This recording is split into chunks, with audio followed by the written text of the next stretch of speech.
Hi, I'm Coach Corey Wayne, and this is my video coaching newsletter. And the topic of today's newsletter is going to be how 3% Man can help you avoid bad women and attract the good ones. So, this particular email is a success story of how he used 3% Man to weed out a bad woman that was a coworker. She was definitely structured. Looks like she was kind of negative and pessimistic. They only had 3 dates, but it's like he asked her out that first time when they were still working together, and she just basically blew him off and said no, and so he never brought it up again. And then when he was leaving and going to, I guess, a different hospital, I think he works in healthcare if I'm not mistaken, or he was going to a new job, he had like a goodbye party, and she came and then later told him that she liked him, and so he's like, oh, well, he asked her out, and they had 3 dates.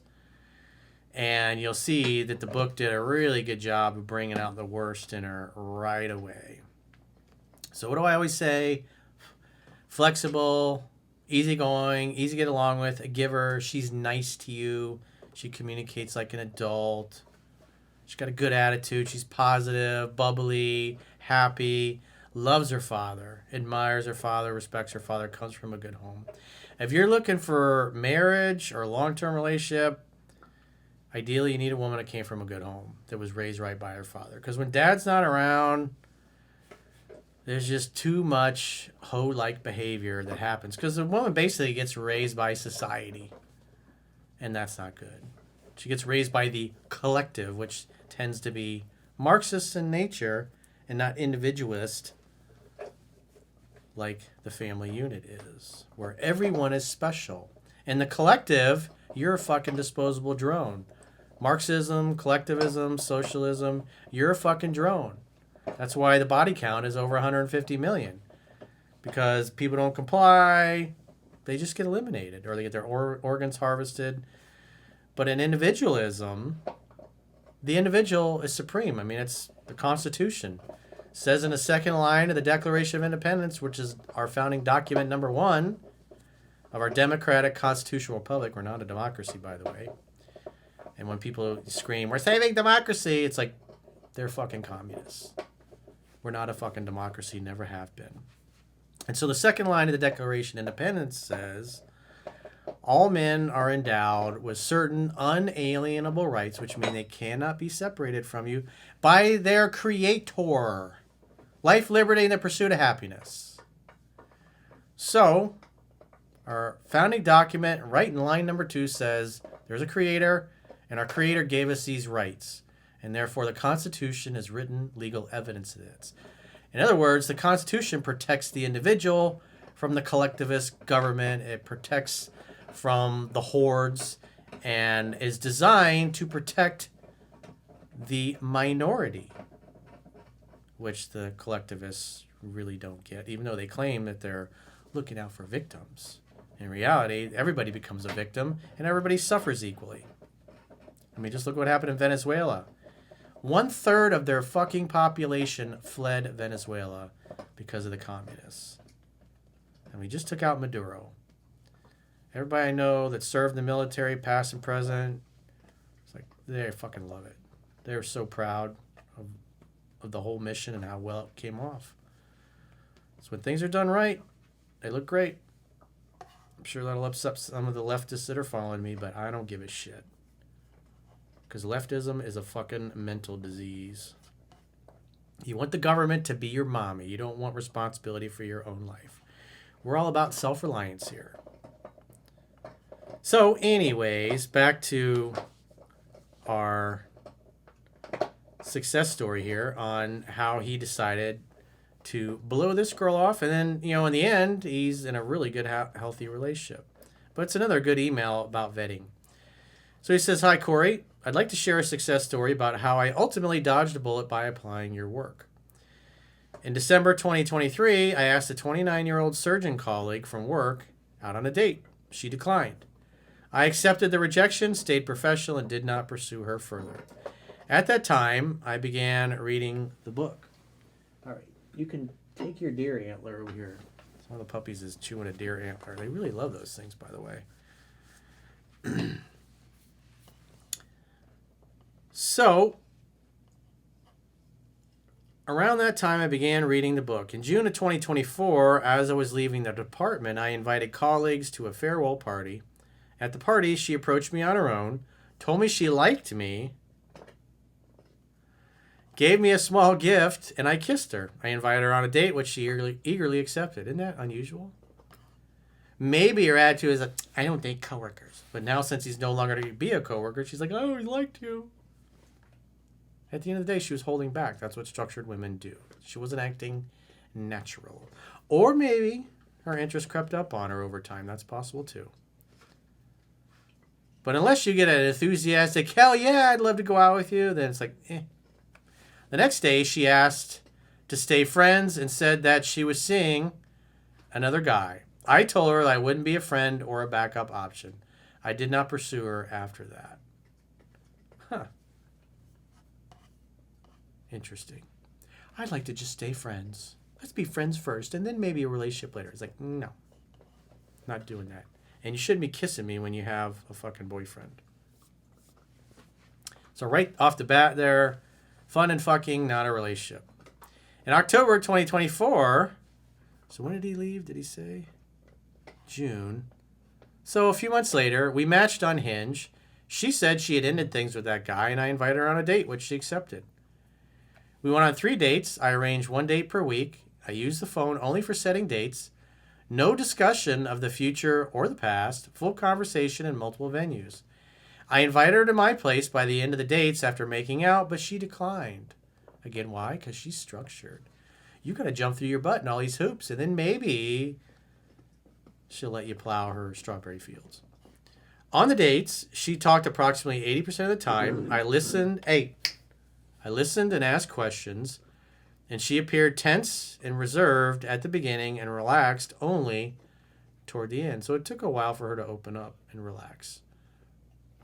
Again, structured, got a broomstick handle stuck up her ass. She texted saying she had a lovely time after the dates. Guess the puppies disagree. She said her parents divorced when she was 5. Her father died when she was 10, and she chose surgery to honor him.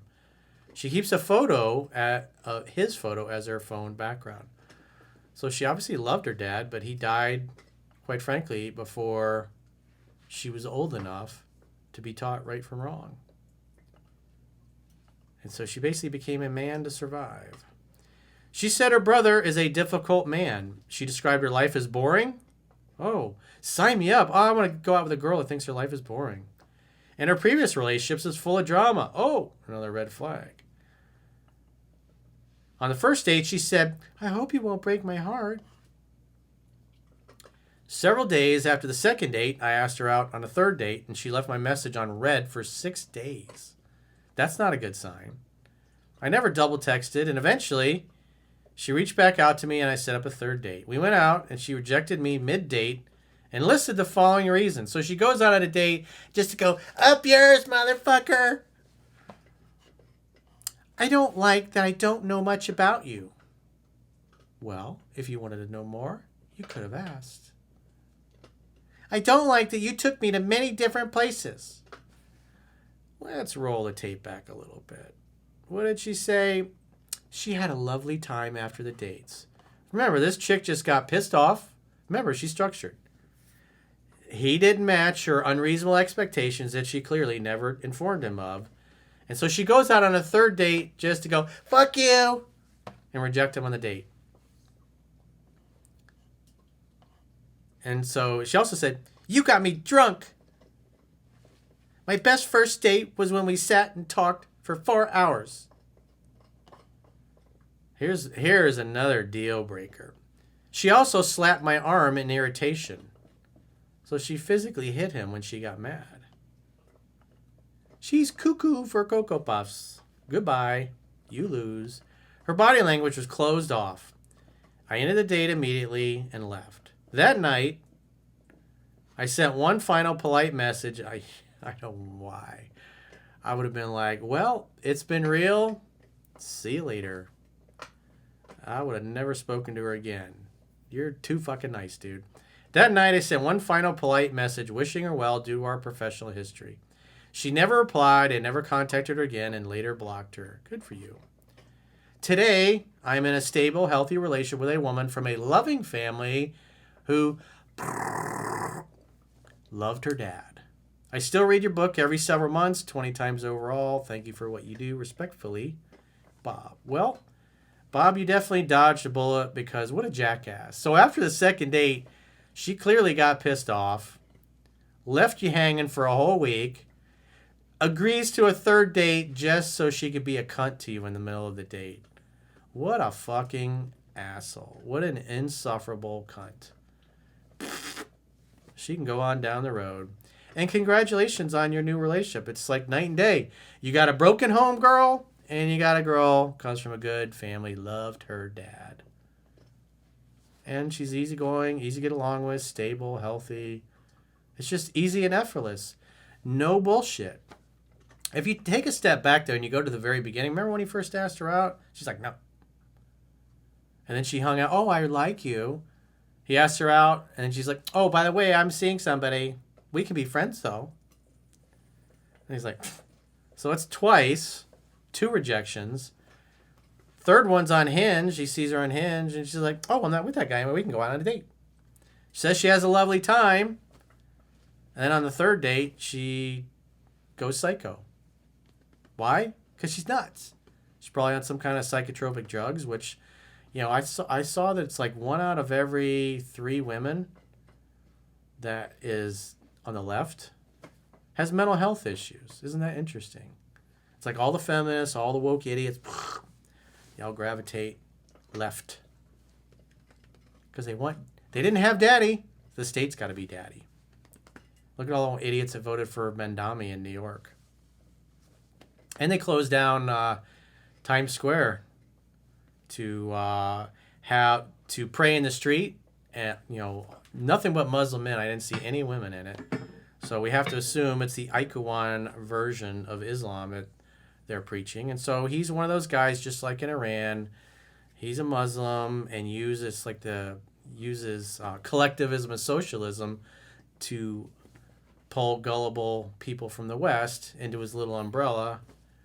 And in reality, he's an Islamist in a nice suit with a nice smile. In reality, he's a trust fund baby that wants to put his boot on your neck and tell you how to live your life. That's, it's just like Engels and Karl Marx. They're all a bunch of fucking spoiled kids that came for money, bitter trust fund babies that wanted to rule and have so far to date gotten 150 million people killed with their stupid collectivist ideology. That's interesting. So if you got a question or a challenge and you'd like to get my help, go to understandingrelationships.com, click the coaching tab at the top of your screen on any page of my website, and book a coaching session with yours truly. If you haven't already signed up for our exclusive premium members-only content in the video description of this video, there are links to join on YouTube, or you can join on Spotify, or our website, understandingrelationships.com. Just click the coaching tab, or the plans tab, when you get there. Sign up for a 7-day free trial so you can check out all the great content you get for your money. And if you choose an annual plan, you can get a 25% discount at the end of the 7-day free trial. So go to understandingrelationships.com, click the plans tab, sign up for a free trial today. And until next time, we'll talk to you soon.